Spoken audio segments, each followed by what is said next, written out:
Hey guys, tonight we tiptoe into velvet-draped chambers and candlelit corridors where England's most iconic monarch lies not on her throne, but in the fragile quiet of her final days. You're drifting into the flicker of an empire, powered by pageantry, secrets, and the slow, unsettling unraveling of the woman at its center, Queen Elizabeth I. Her red wigs are still flawless, her gown gleams with stitched pearls, but her breath grows shallow.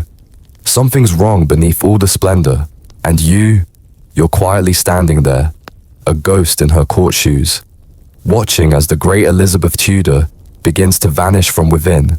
Of course, you probably won't survive this story without wondering how much of what you were taught about her is true, and how much was powdered over, like the white mask she wore. So before you get comfortable, take a moment to like the video and subscribe, but only if you genuinely enjoy what I do here. And hey, let me know in the comments where you're watching from and what time it is where you are. Now, dim the lights, maybe turn on a fan for that soft background hum, and let's ease into tonight's journey together. You walk with slow steps through Hampton Court. It's winter, the hallways are too quiet, and the tapestries on the walls seem to sigh in the cold. Outside, the Thames moves sluggishly. Inside, the Queen of England is not attending council, not signing proclamations, not showing herself in the window like she used to. She is missing, or rather, she's in the palace. She's just not herself. You hear whispers, maids avoiding eye contact, lords pausing outside closed doors.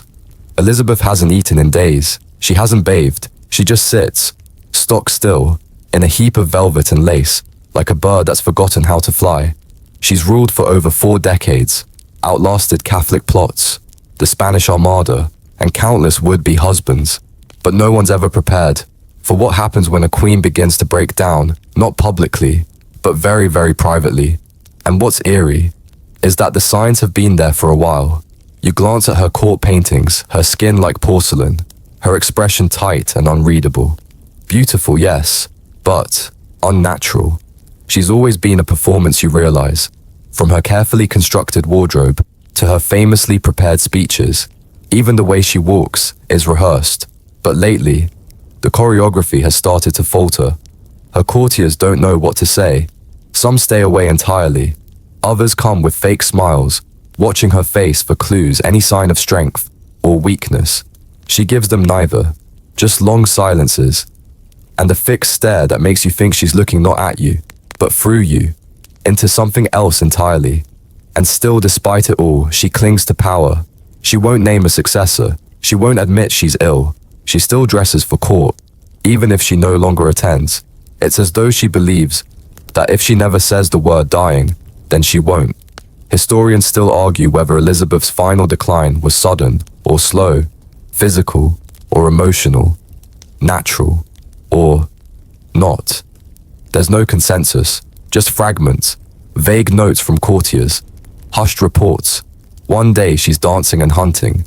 The next, she's motionless in a dark room, refusing even a pillow. You sit beside her now. In the gloom of that room, the air smells of beeswax and roses, the last perfume of a withering rain. Her eyes flutter, but don't close. Her lips move, but no words come. It's said she muttered to herself often during these last days, phrases no one could quite catch. Perhaps she was speaking to ghosts, or maybe, finally, just to herself. Strange, isn't it, how someone so powerful can fade in silence? There's no dramatic fall, no royal proclamation, just an invisible curtain, drawing in, and behind that curtain, a lifetime of burdens. You remember, this is the daughter of Anne Boleyn, the girl declared illegitimate, the queen who outwitted plots, murdered love for duty, and steered an entire nation through war and plague. Now, she's a withered figure, clutching her own fingers so hard, the nails leave marks. She won't lie down. She simply stands for hours, then sits, but never reclines, as if lying down would mean giving in. There's something heroic in it, and something unbearably sad.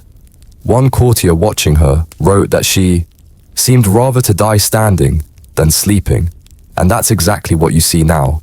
A queen who refuses to close her eyes, refuses to give anyone the satisfaction of seeing her soft. Even her dogs are confused. They whine softly, pawing at her skirts. She doesn't move. You wonder, did she know she was dying, or was she just tired?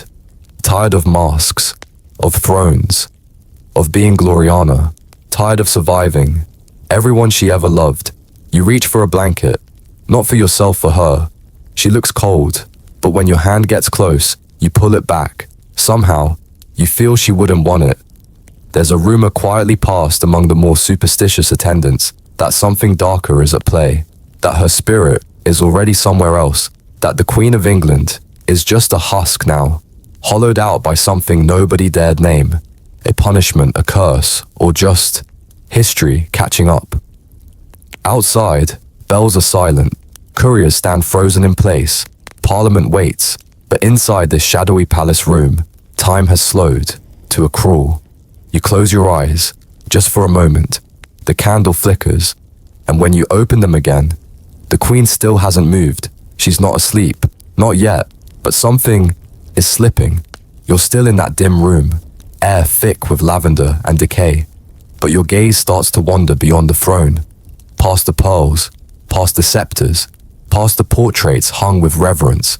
You're drawn now to something more intimate, Elizabeth's private rituals, the secret tools she used to hold her image together. And like a curious moth to a dying flame, you inch closer to the hidden chambers where the Virgin Queen concealed the price of perfection. First, the smell. Vinegar and rosewater. Maybe a faint trace of camphor. Her dressing table is an altar, crowded with powders, brushes, ointments, and tiny silver pots. You notice a pale paste in one porcelain dish. It glows white, with a cold shimmer under the candlelight. This is her armor, her mask, and quite possibly, her poison. It's known as Venetian ceruse, a luscious-sounding concoction that's really just lead mixed with vinegar. Elegant death, in a jar. Elizabeth used it liberally, painting her face layer after layer, until her natural skin was all but buried. At first it was a fashion, then it became a necessity. After smallpox scarred her face in 1562, she needed to hide the pitting. But over time, hiding became habit. And here's the twist, the very product that preserved her image may have been slowly destroying her body. Lead poisoning doesn't announce itself like a dagger. It creeps, fatigue, headaches, tremors, mood swings, tooth decay. Sound familiar? Historians still debate whether lead poisoning played a real role in her death, or whether it's just another tragic rumor clinging to her legacy. But let's be honest, you're sitting in her chamber, and her hands tremble, her teeth are blackening, her hair, what's left of it, falls out in brittle strands. The signs are there, hidden in plain sight. You open a tiny carved drawer, inside a broken mirror, just the corner of one, sharp and glinting. You hesitate before touching it. Mirrors were once common in her chamber, but now they've all been removed. We'll come back to that. For now you turn to her wig stand. You count 5 each, a perfect flame-red masterpiece of royal illusion. Her real hair had gone grey years ago, maybe even white by now. No one had seen it in decades. She kept the facade up until the end. Even when her strength waned, it wasn't just vanity, it was identity. To appear young was to be powerful. To age was to weaken in public. And she'd watched that happen before. You remember Catherine de Medici's collapse, Mary Queen of Scots, aging in prison, even her own father Henry VIII, rotting from the legs up. Elizabeth learned the lesson well. Never let them see you fall apart. You touch a brush bristles, stiff with white residue. Was this what she used that morning? You imagine her attendants working in silence, stroking on the deadly foundation with forced cheer, as if painting on hope. One story says it took over 2 hours to dress her each day, just to achieve that ethereal mask of unearthly calm. There's irony here. The Virgin Queen, who claimed timelessness, was actually in a constant battle with time. Every powder puff, every ribboned corset, was an act of rebellion against age, gravity, and mortality. But time is patient, and her body was not immune. The letters from foreign ambassadors started hinting at her decline as early as the late 1590s. She looked thinner, they said, more reclusive. She had a certain look in her eye, and her famed oratory less frequent, less fiery. One French envoy even wrote home that she seemed made of porcelain and breath. Beautiful words, chilling too. You take a few steps toward her wardrobe. Rows of gowns hang there, some still dazzling, others faded from use. There's one in particular that catches your attention. Pale blue, heavy with pearls, and stiff with starch. They say she wore it during her final public appearance, her shoulders hunched beneath it, the fabric swallowing her frame. She raised her hand in a slow wave to the crowd, like a marionette too long in use. You wonder what they saw that day. A legend, a ghost, or a woman wrapped in her own myth. So tightly, she could no longer breathe. Even her food changed. Toward the end, her appetite waned completely. But before that, she'd already grown picky fewer meats, mostly fruit and sweets. Sugar rotted her teeth. Vinegar may have eroded her stomach. And the red wine she drank by the goblet, likely laced with more lead, from storage vessels. One courtier said she would sometimes sit at a feast, staring at her plate, as if trying to remember why she needed to eat at all. You reach for her prayer book. Its pages are worn, the leather softened by thumb and tear. She was always devout, but in her final years her prayers became obsessive, whispered at odd hours, repeated under breath. You can almost hear her now, murmuring Latin not for show, but for salvation. Because even queens worry about what comes next. You sit down, just for a moment, and realize how hard the floor is. Imagine her standing for hours, in those tight shoes, corseted, painted, paraded.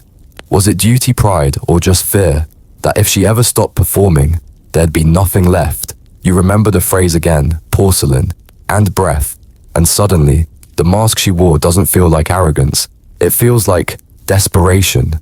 Desperation not to be forgotten, not to be pitied, not to be stripped bare. It's late now. The candle burns low. In the silence you hear fabric rustling faintly. Not from the hall, but from somewhere behind the dressing screen. As if the queen is still preparing, still perfecting. You don't move, you just watch and wait. Because even centuries later, the image of Elizabeth before doesn't simply fade, it lingers. Like powder on the air, like perfume, like a secret. You're back in that half-lit room, and something lingers with you, the eerie absence of mirrors. It's not just a superstition, it's a choice, deliberate, final. Elizabeth, it said, ordered them all removed, once she could no longer bear her reflection.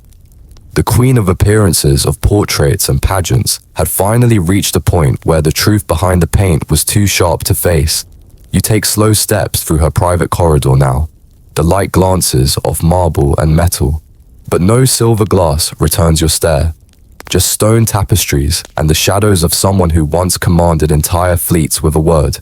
That someone is unraveling, and nobody quite knows what to do about it, so they pretend. The court goes on as if nothing is wrong. Banquets still happen. Letters are written in her name, and when anyone asks about Her Majesty's health, they're told she's merely resting.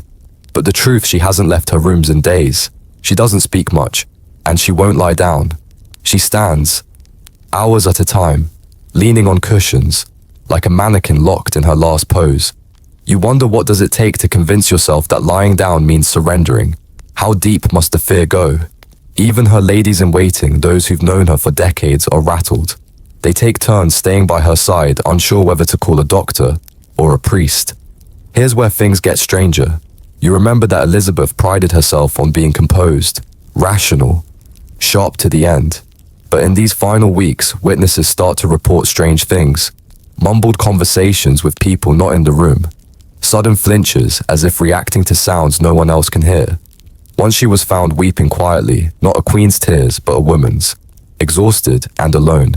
Historians still argue whether she was hallucinating from infection, dementia, or sheer exhaustion. No records list an official diagnosis. But the fragments suggest something had cracked, something private, and here beneath the silence is a deeper mystery. What was actually killing her? There was no open wound, no dramatic illness sweeping through the palace. Just a slow spiral. Some suggest depression, pointing to the deaths of her closest confidants in recent years. Robert Dudley, her beloved companion, was gone. Her spy master Walsingham too. Even her ladies were growing old. or dying off. Her court, once full of flirtation and wit, had turned into a place of cautious watching. And Elizabeth, she was left behind. Grief is no small thing, and when it goes unspoken, it festers. Add that to possible lead poisoning, malnutrition, and sleeplessness, and the decline begins to make sense. But then, there's one more theory. One you feel humming beneath the walls, in the space between whispers. Poison, not from makeup, but from malice. You pass through a narrow hall where courtiers used to deliver gifts and favors. Imagine it now, a vial of perfume laced with subtle toxins. A sugared fruit, sent by a rival. Nothing overt, just enough to weaken her resolve. This was a paranoid age after all, where plots were real and enemies crept even within your own council. Could someone have helped her along, after all she had refused to name a successor? Parliament was getting anxious, and James of Scotland waited just over the border, eager for her crown. Perhaps someone decided the transition needed acceleration. No evidence, of course, just shadows, whispers, and in Elizabeth's final days, plenty of both. Still, there's something chilling about the way it all unfolded. No violent convulsions, no dramatic gasps, just silence and slow disappearance, like she was fading herself out. One observer described her as stretched upon time, like parchment left in the sun, thin, fragile, brittle. But that same parchment held history. It held the defeat of the Armada, the execution of Mary Queen of Scots, the golden speeches, the years of balancing a Protestant England against a Catholic Europe, all while refusing marriage children and any man's command. You walk now past her writing desk. It's simple compared to the throne room. Here, the woman behind the icon did her thinking, her worrying, her scheming. You find scraps of parchment, an ink pot still stained. No grand decree, just notes, crossed out lines, a list of names, and most haunting, a small prayer written in uneven script. Lord, keep me in thy favor, though all others fall away. It makes your chest tighten. You think of her, alone in this space, surrounded by symbols of power, but no real comfort. Who comforted Elizabeth in those last days? Who stroked her hair, held her hand, whispered, "It's okay now"? The answer might be no one, because Elizabeth built her reign on solitude, on invincibility. She was the woman who needed no man, no heir, no equal, and that isolation, once her armor, may have become her prison. It's why she refused to name James. Doing so meant accepting the end, meant seeing herself replaced, and she was never good at endings. Remember the mirror, the one hidden in the drawer. You hold it now, just a shard, but enough to catch a warped reflection. In the glass you see your own tired eyes, but for a second you imagine hers. What did she see when she finally looked? An old woman, a fading queen, or just a girl daughter of a doomed mother, still trying to prove she was worth the crown, the candles burning low again. Somewhere a clock chimes, not loudly, just enough to remind you that time, even here, is moving on. You place the mirror back, you leave everything as it was, and you walk slowly out of her private chamber, where nothing is as it seems, and everything is just beginning to slip away. You move down the gallery now, passing portraits so still they almost seem to breathe. Elizabeth is everywhere, young, radiant, ageless, one hand on a globe, a serpent coiled around her arm, eyes that see everything but reveal nothing. These paintings weren't just art, they were weapons, shields, carefully staged lies, to make the world forget what time and sorrow were doing behind the veil. But tonight, you know better. You've seen the dressing room, the broken mirror, the trembling hands. Now you're chasing the timeline, trying to trace the final weeks. The clues scattered like breadcrumbs. It begins strangely not with illness, but with silence. In March 1603, Elizabeth stopped speaking. Not completely at first, but enough to worry everyone. Her once sharp tongue, capable of cutting generals and charming ambassadors, grows still. Her answers become nods. Her once famous wit dissolves into vacant stares.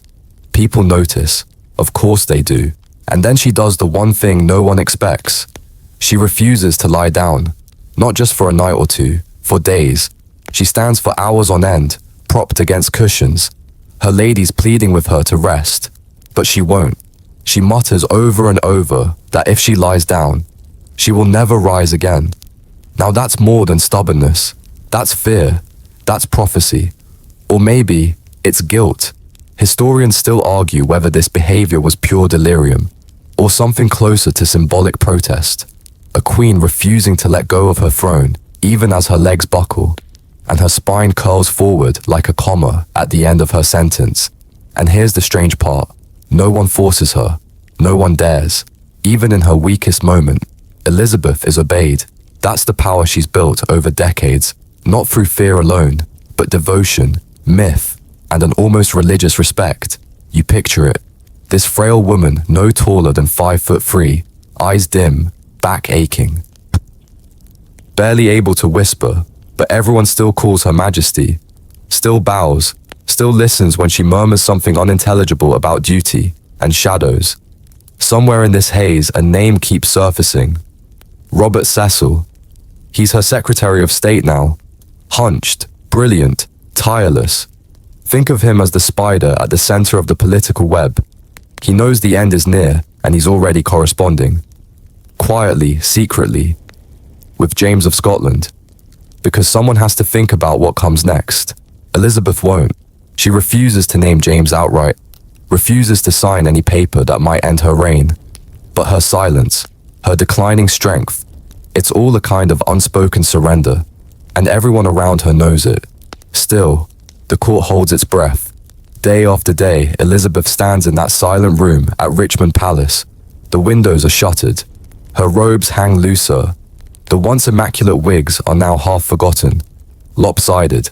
Her hands twist at the fabric of her gown, but she never cries out. A courtier writes that she looks like marble softening in rain. Another says she speaks to shadows on the wall, asking them questions, then scolding them, then laughing softly as if remembering some long-lost joke. Was it madness, poison, grief? One night, she points to the fireplace and says, "He stands there. No one else sees anyone. Just flickering flame." You glance toward the hearth in this room, and for a second you imagine it too. Some figure from her past come to take her hand. Dudley, her old tutor, Asham, or maybe her mother. Anne Boleyn, the ghost always in the corner. Elizabeth never spoke much of her, not in public, but she wore her mother's ring hidden close to the skin. It opened like a locket, revealing Anne's portrait inside. Even in death, even in disgrace, Anne remained a quiet echo in Elizabeth's life, and in her death, perhaps, that echo grows louder. You think again of mirrors. Why would a woman remove every reflection from her life, unless she feared what might stare back, not just the sagging skin, but memories, mistakes, regrets, like the execution of Mary Queen of Scots, or the men she loved but never married, or the children she never had. People always wonder, did she regret it? Did she wish at the end for a hand to hold? Not a courtier's, not a servant's, but a child's. Someone who saw her as a mother. Not a monarch, we'll never know, because even when death crouched close, Elizabeth guarded her silence like a crown. Only once did she offer a glimpse of surrender. Legend says that when Robert Cecil asked about the succession one last time, she whispered something barely audible. Just a name, King of Scots, no signature, no decree, just a breath of permission. That was enough. The council moved quickly after that. Letters flew. James prepared to ride south. The end was being orchestrated around her, gently, carefully, so she wouldn't have to say the words aloud. And finally, after days of standing, she collapsed. They carried her to her bed. She didn't resist. No speeches, no royal declarations, just sleep, creeping in. It's strange. For a woman who ruled with pageantry and symbolism, her last act was quiet, private, dim. She slipped into unconsciousness on March 23rd. The candle of her life flickered out in the early hours of March 24th, 1603. No trumpets, no last words, just breath, then stillness. You stand in the room now, empty and cold. The silence is almost unbearable. You half expect her to walk back in, brush a curl from her brow, and scoff I'm not finished yet, but she is. And so begins a different mystery, the handling of a dead queen, who had ruled for 44 years, without a clear heir, without a clear will, without ever letting go. And you're about to see how they tried to preserve her, even in death, exactly as she'd wished to be remembered. The room is colder now. It isn't just a season, it's something deeper. The kind of chill that creeps in when power drains from a place, when the figure who once commanded light and movement is no longer breathing, no longer waiting behind that heavy oak door. Elizabeth is gone. You pause in the hallway outside her chambers at Richmond Palace. It's March 24th, 1603. The dawn is pale, reluctant. Courtiers huddle in the shadows whispering. No one dares speak too loud. Not yet. The Queen has died, but the realm doesn't know it. And that's a dangerous moment. England, still fragile after decades of religious tension and rebellion, stands on a knife's edge. For all her flaws, Elizabeth was a symbol of order. Her death opens a void, and into that silence rush questions, schemes, and secrets. You step into the aftermath, the first order of business, securing the succession. Remember Robert Cecil, the quiet schemer with the curved spine and steady hand? He's already a dozen steps ahead. Thanks to months, maybe years of secret correspondence, he has James of Scotland ready to claim the throne. Elizabeth never officially named him in writing, but that soft whisper, King of Scots, was enough. Within hours, messengers are riding north. Roads are cleared. The announcement is carefully delayed, until James's claim can't be challenged. Still, they can't hide her death for long. The servants are weeping. Her ladies, some of whom had served her for decades, stand in stunned silence. One courtier later wrote, "We wandered as ghosts, not knowing whether we mourned the queen or the end of something more. And something strange happens. No one moves her body. Not at first. It lies in her bed wrapped in linen untouched. Not from neglect, but reverence, fear, maybe even denial. They drape black over the windows, draw curtains tight, and let the chamber grow darker by the hour. For days, Elizabeth lies there, unmoving. It's not entirely uncommon in the Tudor world. Death rituals were often slow and ceremonial. But in this case, the delay takes on a haunting quality.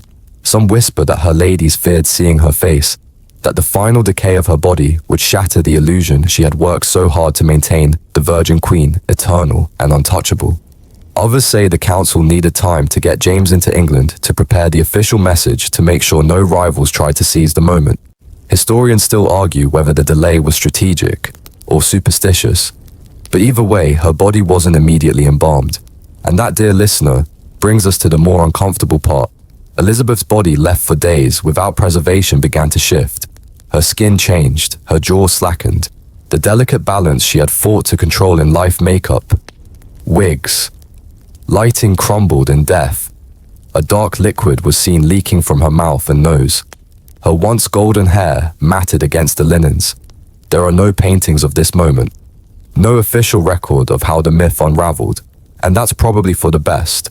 Because here's the thing, Elizabeth didn't want to be remembered like this. She had spent her life controlling her image, right down to the angle of her portraits and the color of her gloves. Even in old age, she refused to be painted honestly. She demanded that all images show her youthful, radiant, untouched by time. To see her body betray that image slowly publicly was a kind of final insult. So after several tense days, the council acts. They order the embalming, and here the story turns eerie again. The royal embalmers, experts in their grim craft, prepare her for display, but even they are unsettled. Some accounts suggest they worked by candlelight, in silence. A dark velvet shroud is laid over her. Her body is sealed in a lead-lined coffin, then placed in a wooden outer shell decorated with the royal arms. The room is perfumed. Candles are lit day and night. No one speaks above a whisper. For weeks, her coffin lies in state at Whitehall. Visitors come and go, staring at the motionless box that once held one of the most formidable rulers in English history. And even in death, Elizabeth keeps her distance. The coffin remains closed, always. No public viewing, no final glimpse, just the carved wood and embroidered cloth, guarding what remains. You walk alongside the bier now in the echoing chamber where mourners once stood shoulder to shoulder. It smells of wax and dust. Somewhere a page turns in an old book. Maybe the book of hours that sat by her bedside. Maybe a new chapter in England's history. Then comes the funeral. On April 28th, 1603, more than a month after her death, Elizabeth is finally buried. It's one of the grandest ceremonies London has ever seen. Thousands line the streets. Black velvet drapes buildings. Bells toll endlessly. Nobles ride in formation. A riderless horse draped in black follows behind her coffin. Its saddle is empty, symbolizing a ruler who has fallen. But the most powerful image atop the coffin lies a life-sized effigy of Elizabeth, carved and painted in her likeness, red-haired, pale-skinned. Eyes open, it's a final performance, a visual spell designed to replace the decayed reality inside the box with the Queen England wants to remember. That effigy, by the way, still exists. You can see it today in Westminster Abbey, where it sits just above her actual grave. You descend the steps now toward that resting place. Elizabeth lies beneath the floor of the abbey, buried in a shared tomb with her half-sister Mary Fee. The irony is sharp. Mary, the Catholic queen who once ordered Elizabeth imprisoned. Mary, who burned Protestants at the stake. They rest just inches apart now, divided only by stone. And the inscription, it names Elizabeth alone. A final correction, a quiet reclaiming. So you stand there feet above the bones of a queen who was never supposed to rule, who was born in scandal, rose through danger, and built a throne from ashes. And still even now, even here, something feels unresolved. Because the true mystery of Elizabeth's death isn't just how she died. It's what she chose not to leave behind. No will, no final words, no letter to the people she ruled for 4 decades. Just silence, and in that silence, centuries of speculation.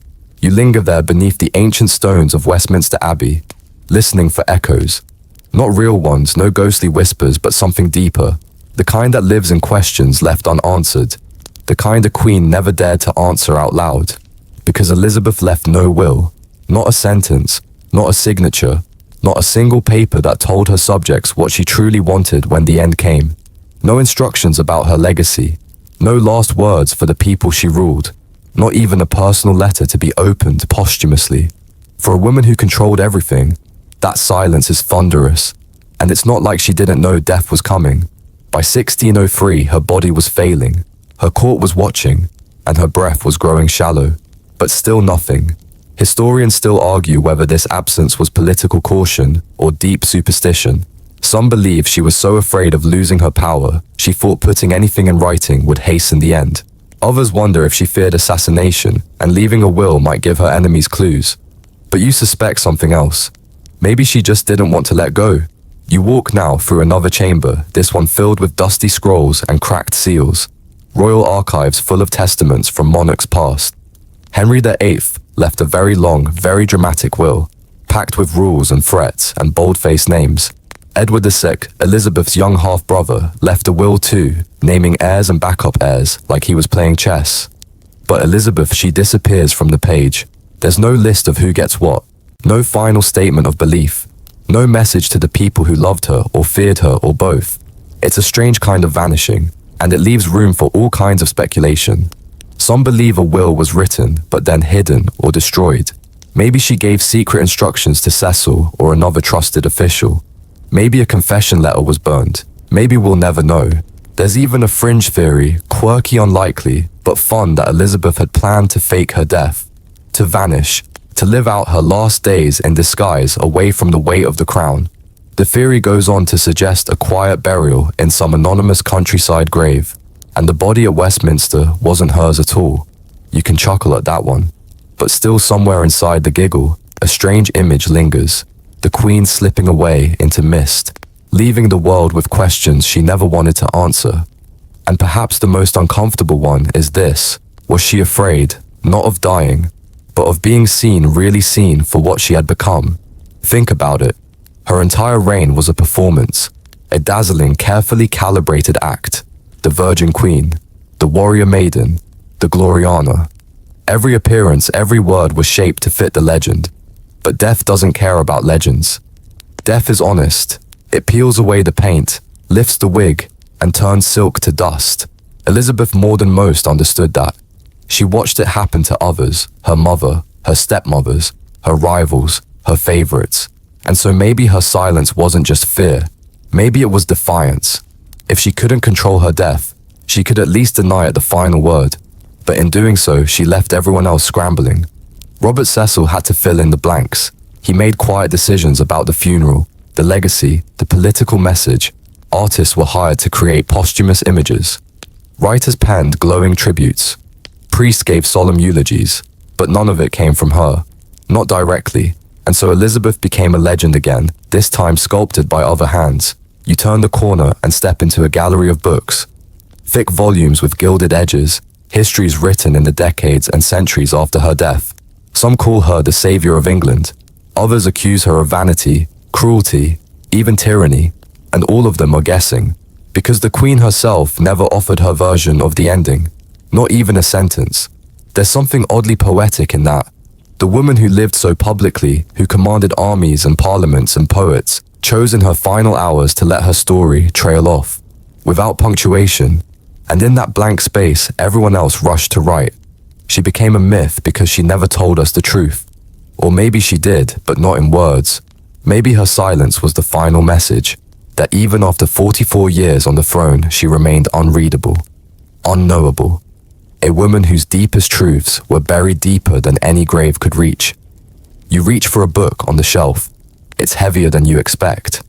The spine reads, Elizabeth Regina, Final Years. You open it, and a pressed flower falls from between the pages. Faded, brittle, forgotten. Like a secret she never meant to share. It makes you think of her motto, Semper Idem, always the same. Whoa, was that true? Or was it another mask? Did the girl who danced in golden gowns stay the same as the woman who refused to lie down on her deathbed? Or did she change slowly privately away from the public gaze? We'll never really know. Because Elizabeth, to the very end, kept her heart behind a locked door, and you are just left peering through the keyhole. But don't worry, there's still more to uncover. Her death might be quiet, but the ripples it caused, anything but. Because now with her gone, the mask slips, the empire wobbles, and the people who relied on her myth suddenly have to figure out what's real. That's where the real unraveling begins. You step out from the shadowed archives, blinking as if the air has changed. And in a way, it has. Because now, England belongs to someone else. But who exactly James VI of Scotland becomes James the Fires of England? And just like that, the Tudor age ends. A new dynasty rises, the Stuarts. And though the ink on his title is still wet, James wastes no time. He races south, practically galloping toward London, as if afraid someone might change their mind. Or worse, find someone else. The moment is tense. After all, this is a man Elizabeth never formally named as heir. The only thing he has to cling to is her final breath, a whispered nod, a ghost of approval. But Robert Cecil makes sure no one questions it. You watch as letters fly. Noblemen scramble to declare their loyalty. The city is scrubbed clean for the new king. James enters London on a horse dressed in finery, wearing a bemused expression, as if he's still trying to figure out why everyone's making such a fuss. But you see it, the crack, because Elizabeth is gone, and with her, the spell breaks. For 44 years, she held the country together by force of personality, by wit, by sheer will. And now, the air feels thin.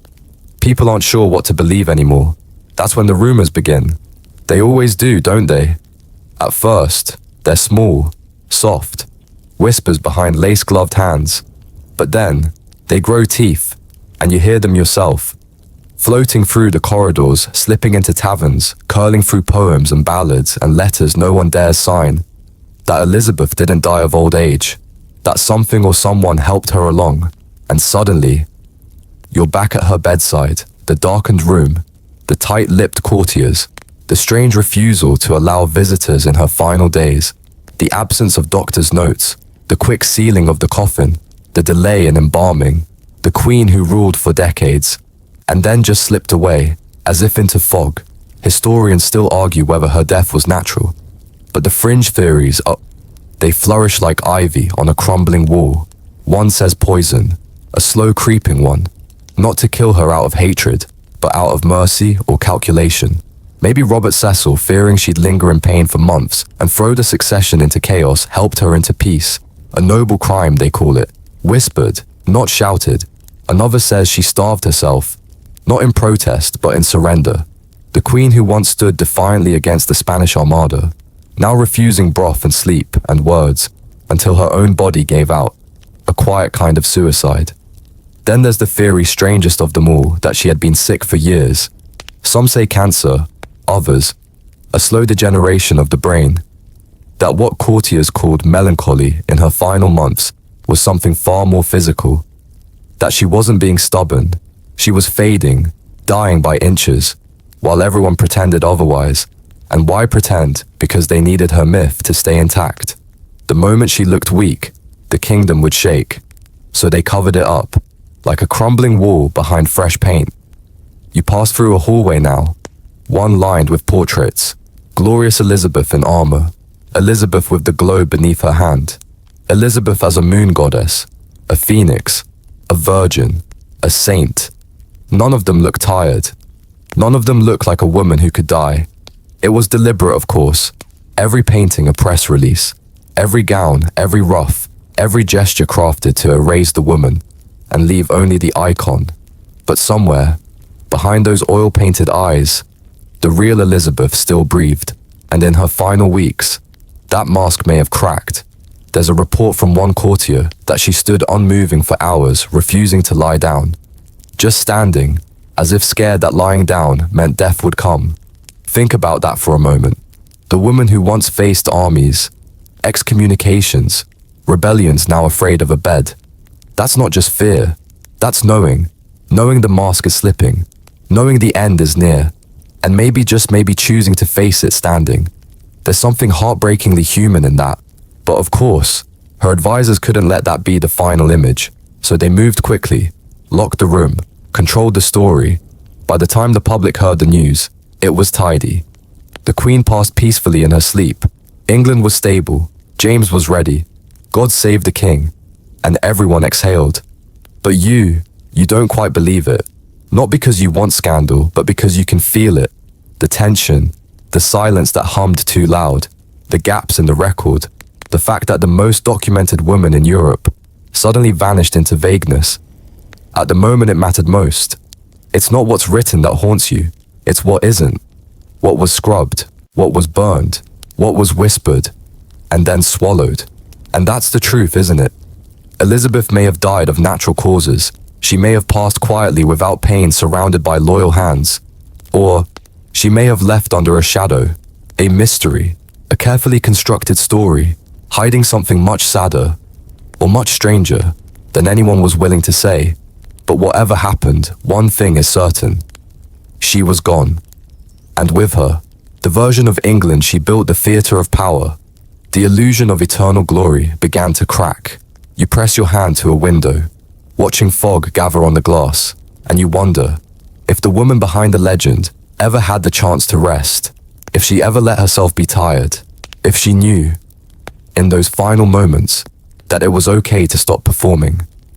You stand in a garden now. Not just any garden, this is Richmond Palace, or what remains of it. The sun is low, the air still. Somewhere nearby, birds flutter through ivy that's long since claimed the walls. This is where Elizabeth died. Also, they say, you run your fingers along moss-covered stones. Imagine her walking here, slow steps through the cold March wind.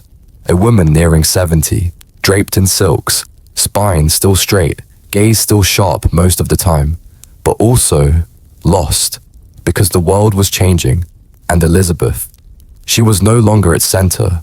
Her court was shrinking, her favorites dead or distant, and her body, once used to dancing all night and hunting all day, had become frail, riddled with aches, plagued by a fatigue she couldn't quite admit aloud. You can almost hear her thoughts in the rustling leaves. She'd ruled for decades, outlived her enemies, seen her face on coins and in plays. But what happens when no one dares tell you the truth? When everyone bows, but no one speaks freely? When you become, in a way, alone in a room full of people? Elizabeth was always surrounded. But at the end, she was deeply, devastatingly alone. Even in death, you crouch beside a half-buried stone. They say she refused to go to bed for days, just sat on cushions in that drafty palace, eyes wide, lips tight, refused food, refused warmth, refused even comfort. She was grieving, not just for lost friends, not just for time, but for herself, for the girl she had once been, for the image she'd carried like armor, and perhaps most of all for the knowledge that once she was gone, they'd start rewriting her. That's the thing about monarchs. They become stories faster than they become statues. And with Elizabeth, the story started before her body was even cold. There was the official version, of course. The carefully crafted funeral, all trumpets and weeping nobles. The sermons that compared her to King David and the Virgin Mary in the same breath. The chroniclers who made sure the history books would call her reign a golden age. But already, other voices were whispering that she'd gone mad near the end, that she'd cursed the priests who came to comfort her, that her deathbed was full of shadows, that a candle refused to stay lit, that the portrait sent to James in Scotland was altered to make her look more serene. Historians still argue whether these details matter. But you know they do, because they reveal something deeper than facts. They reveal fear. Fear that the Gloriana wasn't as golden as advertised. Fear that the strong queen had become a ghost, long before her heart stopped. You move now through the chapel ruins. The floor is uneven. Light spills through broken glass. This was once holy ground. Now it's just quiet. Imagine the funeral procession. Torches flickering. Crowds lining the streets craning their necks. The coffin draped in velvet. Pulled by horses. Flanked by guards in black. Behind them, noble men in mourning cloaks. Some truly grieving. Others calculating their next move. The people wept. Some with real sorrow. Others with relief. Because Elizabeth's reign had been long, yes, but also unpredictable, at times severe. She could be vengeful, she could be cold, and in her final years she had grown stubborn and paranoid, refusing to name a successor until the very last breath, refusing to admit she needed rest, refusing to step aside. The nation held its breath for years, waiting, and then suddenly it exhaled. You walk along the imagined route now, tracing the funeral's path from Richmond to Whitehall to Westminster Abbey. 4 miles, one queen, thousands watching. But even then, especially then, Elizabeth was a symbol, a body transformed into myth, a coffin that held not just a person, but an entire era. And like all symbols, she became whatever people needed. To the Protestants, she was a saint. To the Catholics, a tyrant. To women, a paradox, powerful yet unmarried. Strong yet alone. To her ministers, a puzzle they never fully solved. And to the people, she was our good Queen Bess. Even though few had ever seen her. Even though most only knew the paintings, the ones that made her look younger, paler, more eternal than any human could be. She was real, and not. And now, she was gone. You pause under a tree that may have sprouted from a seed centuries old. The kind of tree that doesn't rush, that just waits. And maybe that's what Elizabeth feared most. Not death, but being forgotten, being replaced, being looked back on with judgment rather than reverence. So she held on, to the crown, to the legend, to the silence, and in that holding on, she left a mystery. Even her burial was symbolic. She was interred with her half-sister Mary de Font, the woman she once fought, once feared. Their tomb in Westminster reads simply, partners in throne and grave, which is laughable really, because Mary and Elizabeth agreed on almost nothing. But in death the message is clear. The past must be tied up, neat, clean, unified. Even if it wasn't. You trace the stone with your fingertips, feeling the chill. There's no escaping it. Elizabeth is gone, and yet not. She lingers, in the questions, in the paintings, in the words she never wrote, and the ones others wrote for her. She is legend, not flesh. She is myth, not memory. And as you step back into the dimming light, the silence seems to ask, what did she take with her? What truths are buried so deep that not even time can dig them up? And perhaps most haunting of all, was that exactly how she wanted it? You find yourself in a dimly lit chamber, walls draped with heavy tapestries that have long since faded, their colors softened by time and dust. This is not just any room, it's the imagined throne room where Elizabeth I once sat, ruling over England with a sharp mind and an iron will. You don't see her directly, but the air still hums with the echoes of her presence. the soft rustle of silk skirts, the faint clink of a ring on a finger, the whisper of courtiers waiting for her command. It's quiet now, but not empty. You might picture Elizabeth the Queen, who never married, famously declaring herself married to England. That phrase feels like a promise, or maybe a defense, because beneath the crown and the jewels, she was a woman who carried a private loneliness no one dared mention. The kind of loneliness that doesn't leave, even when surrounded by admirers and flatterers. You settle into this thought, tracing the invisible outlines of her life as it unfolded in this room. She was a paradox wrapped in a rough, powerful but vulnerable, revered but isolated. And as you breathe in the imagined scent of beeswax and parchment, you realize that much of what you think you know about her is in fact carefully constructed. Over centuries, Elizabeth's story has been polished, reshaped, and retold again and again.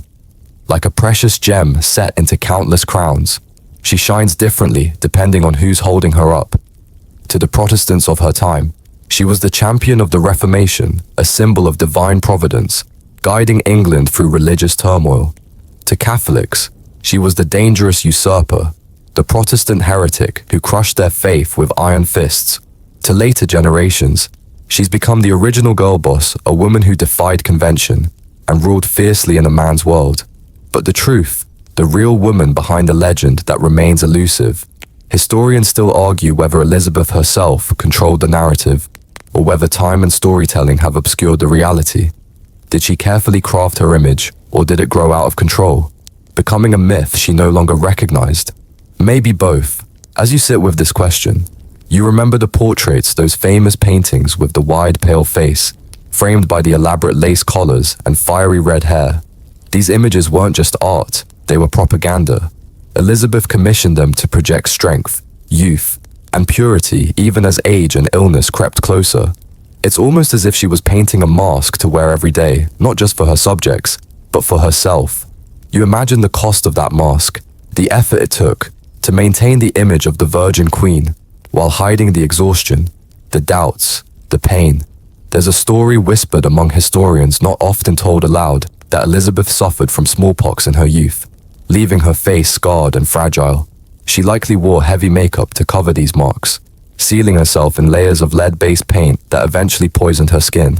It's a grim irony, a queen who had to mar her own face to keep the illusion of perfection alive. And then, there are the shadows of her reign, the parts of her story people prefer not to dwell on. The brutal suppression of Irish uprisings, the ruthless treatment of Mary Queen of Scots, the imprisonments, the secret spies, the executions. You probably wouldn't survive Elizabeth's court if you were on the wrong side of her favor. Yet in the same breath, you hear tales of her wit and charm. The queen who could make a room laugh with a single sentence, who played music to soothe her nerves, who enjoyed dancing late into the night. Despite her responsibilities, she was human, with desires and fears like anyone else. You lean back, the imagined throne creaking beneath you, and think about the paradox of legacy. Elizabeth's death didn't just mark the end of her life, it marked the beginning of her becoming legend. The funeral was a grand spectacle, a pageant of mourning that cemented her place in history. But the truth of her final days remains wrapped in mystery. Some say she died quietly in her bed at Richmond Palace in March 1603, slipping away after days of weakness. Others whisper darker tales, sudden illness, poisoning, or heartbreak over the loss of power. Historians still argue whether her death was natural or hastened by unseen forces. And after she died, the stories multiplied. Her image was softened, her flaws erased. She became Gloriana, the Golden Queen, a symbol of stability and greatness. But as you trace the threads of these stories, you wonder how much of Elizabeth was lost. To the making of myth, you stand now, in the imagined corridor of time, watching as generations pass by, each carrying their own version of Elizabeth. The Victorians, with their obsession for morality and empire, painted her as a saintly figure, a woman of divine destiny. The Romantics focused on her solitude and tragedy. Modern feminists reclaim her as a trailblazer, who ruled on her own terms. But what did she want? Did she want to be remembered as a symbol, or as a person? You think about the letters she wrote, often sharp, sometimes tender, and always controlled. She was a master of words, knowing when to charm and when to command. But she rarely showed vulnerability, even when she must have felt it deeply. You imagine her, alone in her chambers, staring out at the night sky, wondering about the future she wouldn't live to see, wondering if anyone would understand her, not the queen, but the woman beneath. There's a quiet sadness in that thought, because history often forgets the quiet parts. It remembers the crowns, the battles, the speeches, but it rarely remembers the nights spent staring at the ceiling, the letters never sent, the tears wiped away in secret.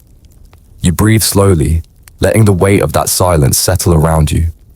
Elizabeth's story is not just about power and politics, it's about the human heart, trying to hold on to itself amid a storm of expectations. And in that, maybe, there's a kind of comfort, not because she was perfect, but because she was real. Not because her story ended neatly, but because it continues to unfold in the stories we tell, the questions we ask, the mysteries we hold. So tonight, as you close your eyes, remember her not just as the Queen of England, but as a woman who lived, struggled, loved, and feared just like you. And in that shared humanity, find a quiet peace. You find yourself walking through the quiet halls of Richmond Palace, the air heavy with the scent of beeswax and fading flowers. It's March 1603, and the grand woman who once commanded the English throne is now confined to her chambers, her strength slipping away, like sand through fingers. Elizabeth the queen who danced through storms and outwitted enemies, now faces a final, unavoidable battle, the one with her own fragile body. The past decades rush through your mind, the endless speeches, the glittering court, the ship setting sail for new worlds. But now here, in this dim room, there's only the quiet ticking of time and the slow dimming of a once bright flame. You watch Elizabeth lie propped up on a velvet chaise, her famous red hair now dulled, her once bright eyes clouded with fatigue. She's surrounded by her closest attendants who whisper words meant to comfort, but carry their own weight of fear and sorrow. The queen who so often wore her power like armor now seems vulnerable, almost fragile. According to mainstream history, Elizabeth's death on March 24th, 1603, was the result of a slow decline, brought on by pneumonia or blood poisoning. Her doctors, armed with the limited knowledge of the day, tried everything from bloodletting to herbal remedies. Historians still argue whether these treatments eased her suffering, or perhaps hastened her end. Medical care back then was as much a gamble as it was a cure, but whispers of alternative theories persist in the corners of historical debate. Some say she was poisoned possibly by political enemies, eager to clear the path for James VI of Scotland. This idea, while compelling, remains unproven, yet it adds another layer of mystery to her final days. Was her death peaceful, or was it shadowed by betrayal? The truth, it seems, is buried beneath layers of speculation and silence. You imagine the heavy silence in that chamber, when Elizabeth finally closed her eyes, the weight of a lifetime settling upon her. She had ruled England through tumultuous times, her reign marked by wars, religious conflicts, and unyielding political games. Yet now, she lay still, mortal, vulnerable. The woman behind the crown, finally at rest. The preparations for her funeral were grand and elaborate. Her body was dressed in regal finery, adorned with jewels that caught the light like stars. The procession was meant to honor her not just as a queen, but as a symbol of England's strength and continuity. The streets of London were lined with mourners, their faces a mix of genuine grief and political calculation. It's fascinating to think how a queen who refused to marry, who held power tightly in her own hands, was now laid to rest, without an heir. Her death marked the end of the Tudor dynasty and the beginning of a new chapter. Under James I, the transition was peaceful on the surface, but beneath it lay the anxieties of a nation, unsure of its future.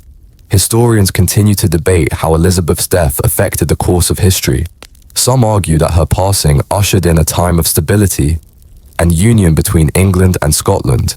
Others suggest that the loss of her formidable presence left a power vacuum that would later lead to unrest and conflict. The truth is, history is never simple, especially when it involves a figure as complex as Elizabeth I. You can't help but think about the woman herself, what she felt, in those final moments? Did she regret the choices she made? Did she wonder what might have been if she had married, had children, or taken a different path? Or was she at peace, knowing she had ruled her kingdom with unmatched strength and wisdom? There are hints in her writings and speeches that she was aware of her mortality. She spoke often of her devotion to England, sometimes as if it were her child. In her final days, she reportedly refused to leave her throne, wanting to hold onto the symbol of her power until the very end. That fierce determination is what defined her reign and perhaps her death as well. You step back into the shadows of history, letting the image of Elizabeth fade slowly. The queen who once held the world's attention now rests in a tomb, her legacy both celebrated and contested. She lives on in the stories told by historians, playwrights, and dreamers, each adding their own brushstroke to the portrait. And as you leave her chamber behind, you carry with you the reminder that history is more than dates and events. It's the story of real people, flawed, complicated, and deeply human. Elizabeth's death was not just the end of a monarch, but the closing of a remarkable life story filled with triumphs, tragedies, and enduring mysteries. So, as you settle in tonight, think of Elizabeth not just as a queen, but as a woman who lived fiercely, loved deeply, and faced the unknown with courage. Her story reminds us that even the most powerful among us are in the end just human. You leave behind the stillness of Elizabeth's death and step into a world buzzing with nervous energy. The year is 1603, and with Elizabeth James VI of Scotland, her closest Protestant relative, has quietly taken the English throne, becoming James I of England. It's a moment that feels both inevitable and profoundly uncertain. Imagine standing at the crossroads of history, watching two kingdoms, England and Scotland, begin a delicate dance toward unity under a single crown. For the very first time, James's accession is meant to be smooth and peaceful. After decades of tension between the two realms, the union of the crowns promises a new era. But the reality is far more complicated. You can almost hear the whispers echoing through England's great halls, uneased suspicion and guarded hope, mingling in equal measure. To many English nobles and common folk alike, James is still an outsider. His Scottish accent, his habits, his court customs, everything about him feels foreign and unfamiliar. Despite this, James comes prepared. He's a scholar king, more bookish and thoughtful than fiery and bold like Elizabeth. Historians still argue whether this intellectual approach made him a wise ruler, or a detached one, out of touch with the rougher realities of politics. His belief in the divine right of kings is unshakable. To James, kings rule by God's will, alone accountable to no one but their creator. This conviction colors his reign, and often puts him at odds with an increasingly assertive English parliament, a tension that will later ripple through history and spark crises. You picture James in his study, surrounded by piles of ancient manuscripts and theological treatises, furrowing his brow over the question of royal authority and the nature of governance.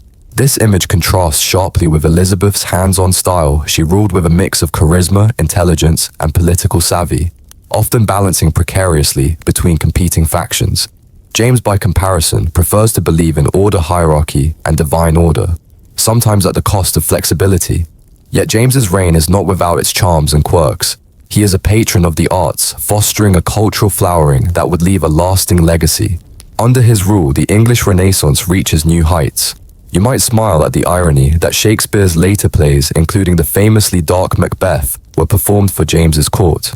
Scholars often speculate that the play's themes of ambition, fate, and regicide were inspired by contemporary politics, and perhaps even the king's own fascination with witchcraft and the supernatural. Speaking of witchcraft, it's almost impossible to ignore James's personal obsession with it. He authored a treatise titled Demonology, reflecting his deep belief in witches, demons, and magic. This obsession influenced witch hunts and trials throughout his reign, adding a layer of eerie tension to the cultural landscape of the time. You can imagine the flickering shadows cast by torchlight in dimly lit courtrooms, where accusations of witchcraft brought fear and suspicion to ordinary people. Meanwhile, James's personal life and court are fertile ground for rumor and debate. Historians still discuss the nature of his relationships with his male favorites, Robert Carr and George Villiers, among others. Were these purely political alliances, close friendships, or romantic relationships? The intrigue adds a human dimension to the king, reminding us that rulers too are caught in webs of affection, jealousy, and ambition. Politically, James faces challenges from many directions. The union of England and Scotland remains a fragile idea, rather than a solid reality. While he rules both kingdoms, their laws, institutions, and identities remain distinct, and many Scots and English alike resist full integration. Parliament in England grows bolder, pushing back against the king's attempts to govern without its consent. The seeds of future conflict are quietly sown here, tensions that will explode in the coming decades. Yet amidst all this, there's a sense that the kingdom is holding its breath, waiting for a new story to unfold. Elizabeth's dramatic, fiery reign is over, and James's more scholarly, cautious style signals a different path, one of diplomacy, intellectualism, and delicate balance. As you imagine the scene of James's coronation in London, the grandeur of ceremony and pageantry is matched by the underlying uncertainty. Will this new king live up to the legacy of the Virgin Queen? Can he hold the fragile union together? Or will his reign unravel the hard-won stability of Elizabeth's era? This moment is history's pivot point. The transition from Tudor to Stuart is not just a change of rulers, it's a profound transformation in politics, culture, and identity. You feel the currents of change swirling, a mix of hope, fear, and anticipation. As you leave the royal court behind, you carry with you a deeper understanding of how fragile power can be, how the fate of nations turns on personalities, beliefs, and chance. James's reign may not have the fiery legend of Elizabeth's, but it's a story full of complexity, contradictions, and quiet drama. You think about the lessons hidden in this transition, that every end births a new beginning, often uncertain and messy. That power can shift subtly as much as dramatically, and that behind every crown lies a human story, filled with ambition, doubt, and resilience. And with that thought, the tale moves on. You follow the thread of history into the quieter, shadowed corners of James I's reign, where the royal court buzzes with whispers and uneasy alliances. The king's new era isn't just about uniting crowns, it's also about confronting old tensions that refuse to fade away. England is a land still scarred by religious divisions, and James's reign is a tightrope walk between Catholics, Protestants, and radical Puritans, each group pushing for their vision of the future. Remember how Elizabeth balanced religious conflict like a masterful tightrope? Walker James faces the same delicate challenge, but with a different set of tools and beliefs. He's a devout Protestant, yet his views lean toward moderation. His aim is peace and unity, but his actions often please no one completely. You can almost hear the heated debates in Parliament and the hushed prayers in churches as everyone waits for the king to choose a side. One mainstream historical fact, the Gunpowder Plot of 1605, still sends a chill down the spine of many. A group of Catholic conspirators, angry at James's Protestant rule, attempted to blow up the Houses of Parliament and assassinate the king. The plot was foiled just in time, and the event has since been etched deeply into British cultural memory, with bonfires and fireworks every November 5th. Yet historians still argue over how widespread the conspiracy really was. Was it a genuine widespread threat, or exaggerated for political gain? The plot's failure tightened James's grip on power, but also intensified religious suspicion and persecution. Catholics faced harsher laws, and the kingdom's religious landscape became even more fraught. But amid this turmoil, James's interest in witchcraft, remember demonology, continued to influence policies, especially in Scotland, where witch trials increased dramatically. Interestingly, there's a quirky fringe tidbit about the Gunpowder Plot. The infamous Guy Fawkes, whose face now grins from protest, masks worldwide, was actually one of the least important conspirators. Yet his name and image became the symbol of rebellion and conspiracy, overshadowing the more shadowy figures behind the plan. It's a reminder that history often focuses on memorable characters, sometimes at the expense of the broader, messier reality. Beyond politics and religion, James's reign is a time of cultural richness. The King James Bible, commissioned under his direction and published in 1611, transforms English Christianity and literature. Its poetic rhythms and powerful imagery resonate through centuries, shaping English-speaking cultures deeply. You might feel the soft echoes of its verses as you drift to sleep tonight, a gentle reminder of how words can shape faith and identity. At the same time, the arts flourish at James's court. Court masks, elaborate theatrical performances, blending music, dance, and poetry, become a favorite pastime. These performances are both entertainment and political theater, celebrating the king's power and promoting ideals of harmony and order.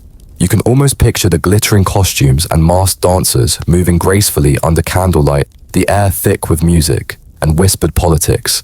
Yet the surface calm of James's court masks growing tensions beneath. His beliefs in absolute monarchy and divine right clash increasingly with a parliament that demands more say. This friction will sow the seeds of conflicts that explode later in the century, civil wars, regicide, and revolutions that shake the British Isles to their core. The story of James's reign is in many ways a story of contradictions between peace and conflict, faith and doubt, tradition and change. His time on the throne is not the fiery legend of Elizabeth, but it's no less pivotal. It's the calm before the storm, the slow gathering of forces that will reshape history. As you settle deeper into this chapter, remember the human side of it all. The king who sought unity but faced division, the people who hoped for peace but lived with fear, the artists who created beauty amid uncertainty. And with this quiet complexity, the story flows forward, carrying you gently through the shifting tides of history.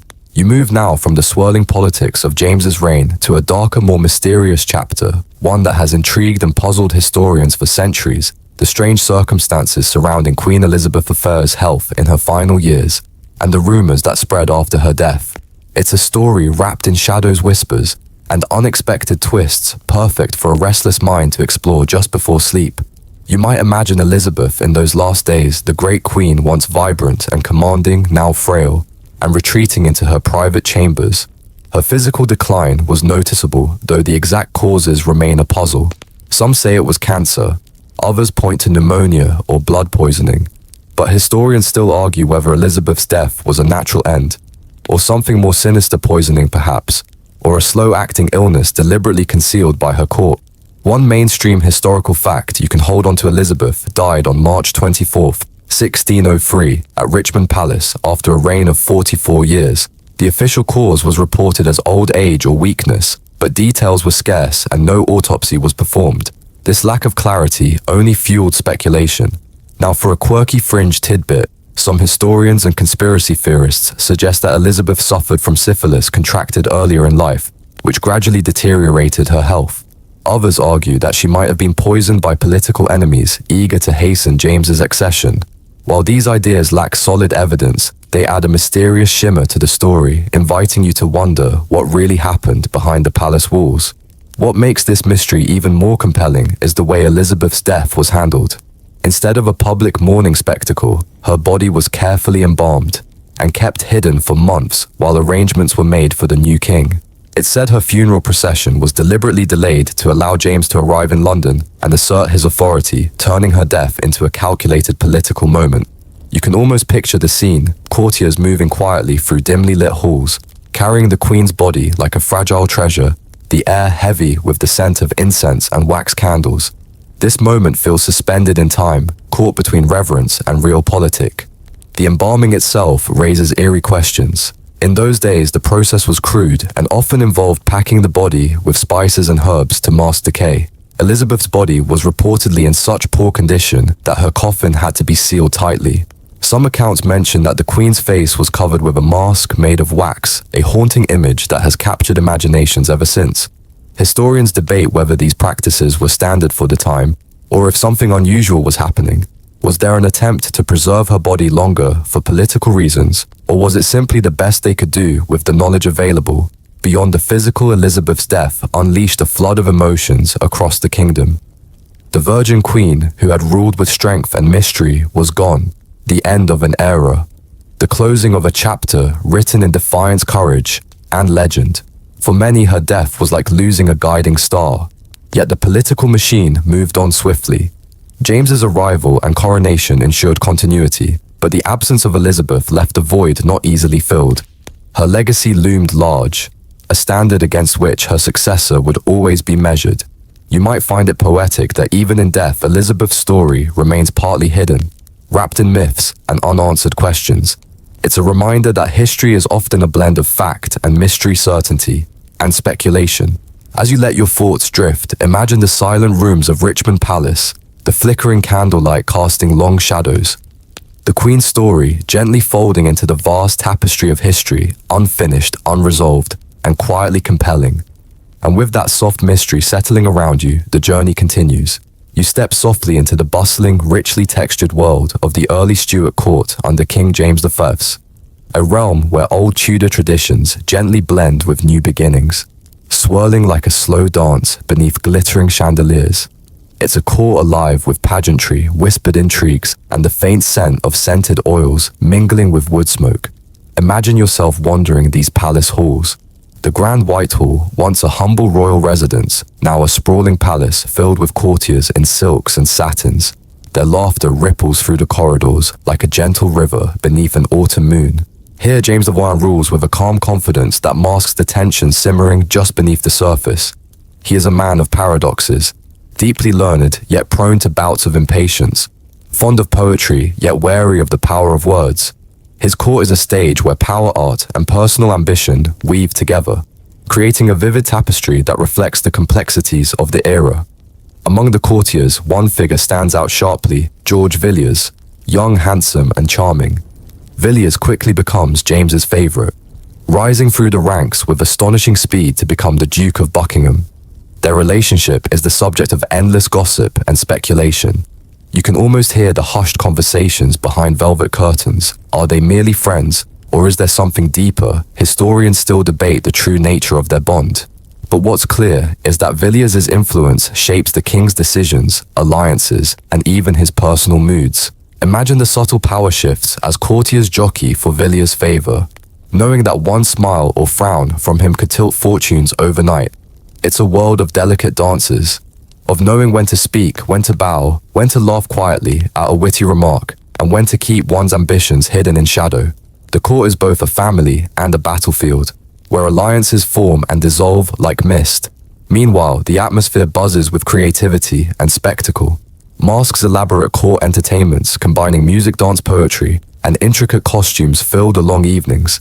You might picture the glittering faces of courtiers beneath ornate masks, their movements flowing gracefully across polished floors, the sound of harps and lutes weaving a magical spell.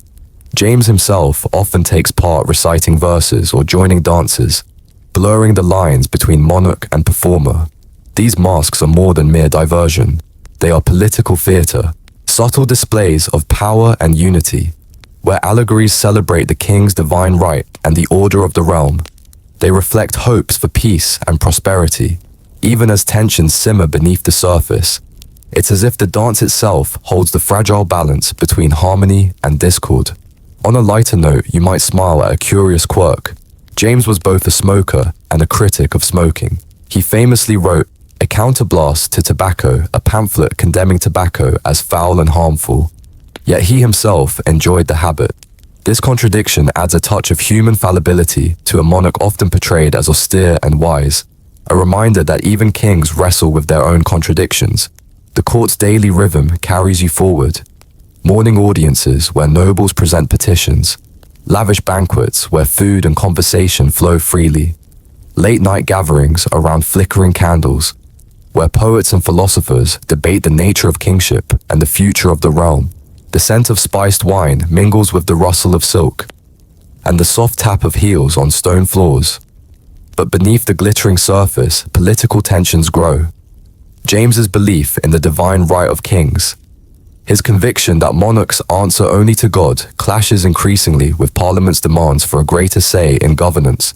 This friction shapes much of the political drama. Voices rise on both sides, calling for respect, power, and sometimes rebellion. You can almost sense the undercurrent of unease in the court's lively chatter. Courtiers whisper about the king's favorites and their influence. Debates rage about taxation and religious reforms. The memory of Elizabeth's reign, both its triumphs and its trials, hangs heavily, reminding everyone that power is fragile. Yet there is also genuine warmth in these corridors. Friendships form amidst rivalry. Small acts of kindness ripple quietly through the court.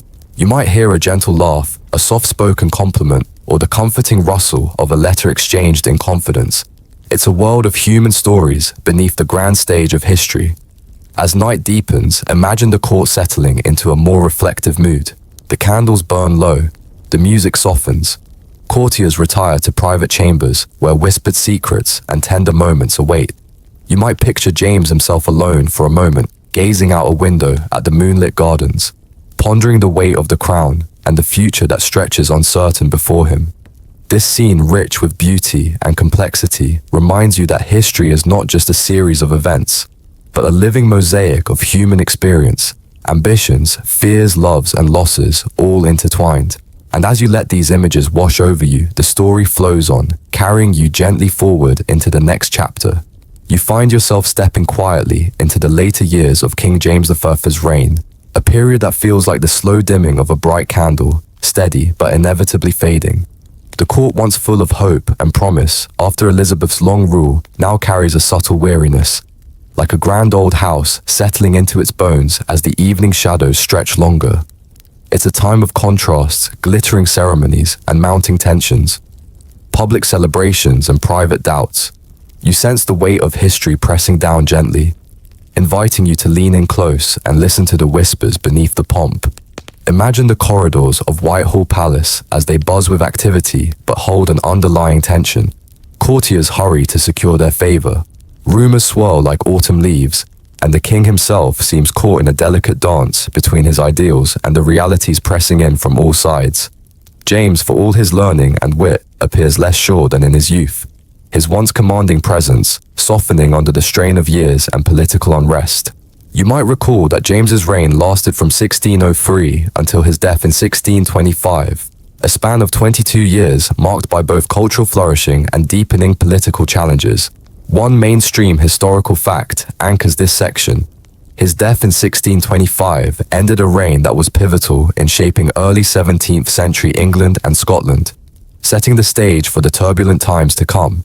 Yet this era was more than just political power plays. The arts and literature blossomed under his patronage, a subtle but enduring legacy.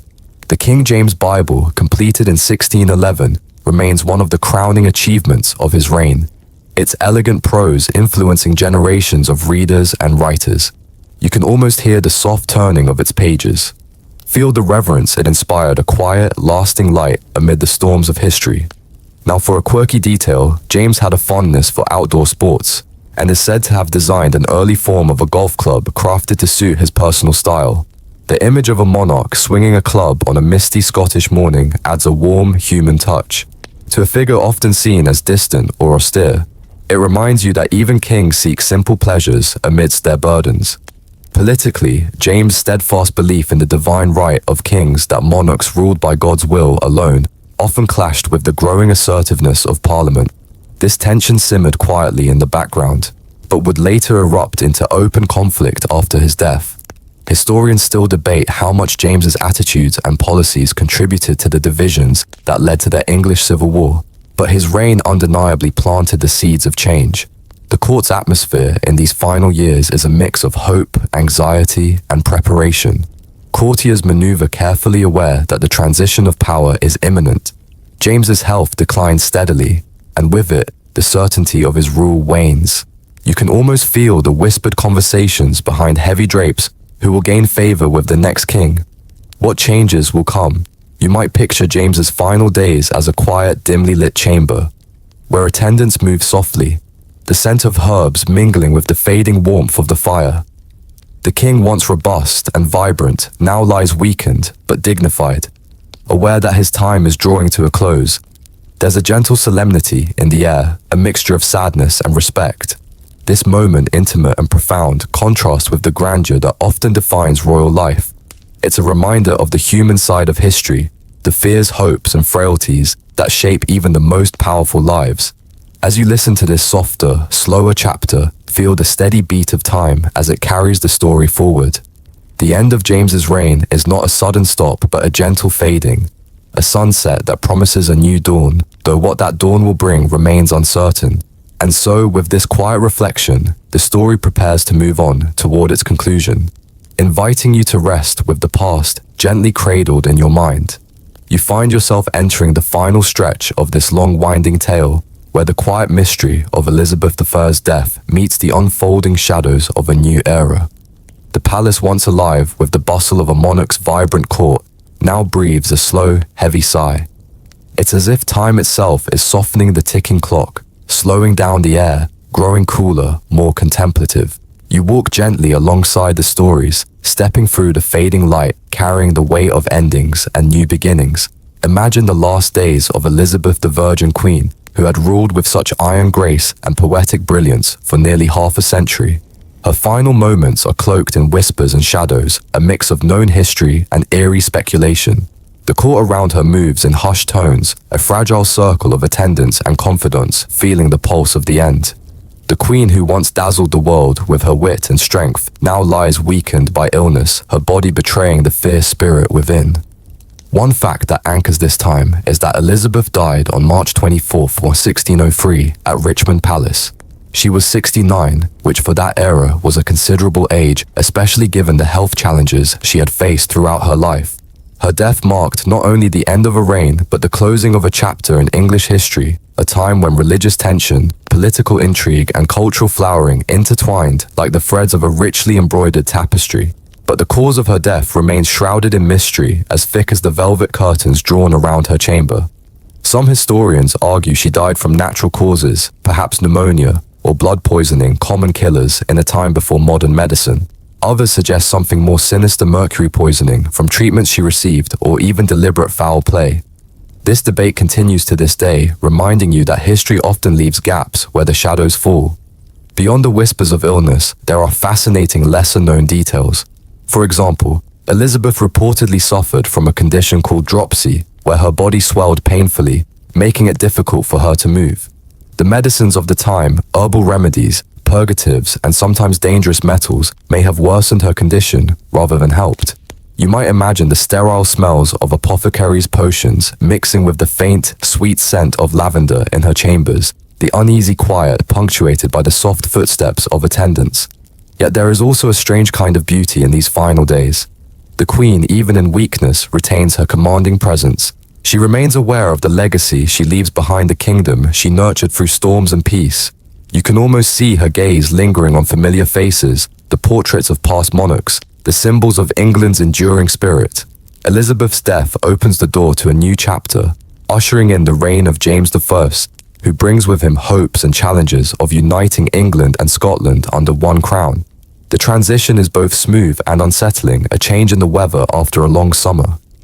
Courtiers prepare for the new king's arrival, ambitions shift like shadows, and the future feels like an uncharted sea, waiting to be sailed. There's a touch of human tenderness amidst the grandeur and drama. Stories tell of Elizabeth's last moments being marked by a strange calmness, as if she knew her story was ending, but took comfort in the strength she had shown. Her famous speech to the troops at Tilbury, her sharp wit, her resilience, all these memories weave through the minds of those who loved and feared her. You might smile gently at some of the quirks surrounding her death. For instance, the rumor that she was buried with a white heart emblem on her coffin, symbolizing purity, and the legendary white heart that represented loyalty and grace. These small details, often overlooked, add texture to the story like embroidery on a royal cloak. Historians still argue about many aspects of Elizabeth's life and death. Some debate how much her illness was exacerbated by the treatment she received, others whether political enemies hastened her demise. The truth is likely a tangled web, a mixture of medical mystery, court intrigue, and the inevitability of mortality. As you listen to this story unfold, feel the slow, steady rhythm of history's pulse. It carries you gently onward, weaving the threads of Elizabeth's reign into the broader fabric of time. The light begins to fade softly, like dusk settling over the English countryside, and you find yourself wrapped in the quiet embrace of a tale told beneath a gentle yellow glow. And as the story closes, you might reflect on how even the most powerful are shaped by their human frailties, how mysteries linger in the spaces between facts, and how the past continues to whisper to us through the ages. Now dim the lights, maybe turn on a fan for that soft background hum, and let's ease into tonight's journey together. Now as your eyes grow heavier and the world outside your window softens into quiet shadows, let the gentle hum of history lull you into a peaceful rest. You have walked alongside queens and kings, seen the flickering candles of forgotten chambers, and heard whispers that time almost forgot. Each story, like a slow river, has carried you gently toward calm. Imagine the warmth of a soft blanket, the steady rhythm of your breathing, and the slow dance of light through a sleepy room. The mysteries of the past no longer press upon you, but settle like gentle stars in the night sky. They're shining softly, guiding you toward rest. Feel how the tales of power and grace of mystery and strength wrap around you like a soothing lullaby. You are safe here, cradled by the steady hands of time, invited to close your eyes and drift. Let the quiet peace fill your mind and body. No need to rush, no need to solve the puzzles of history tonight. Just breathe slowly, deeply, and allow the soft weight of stories to carry you towards sleep. Good night and sweet dreams.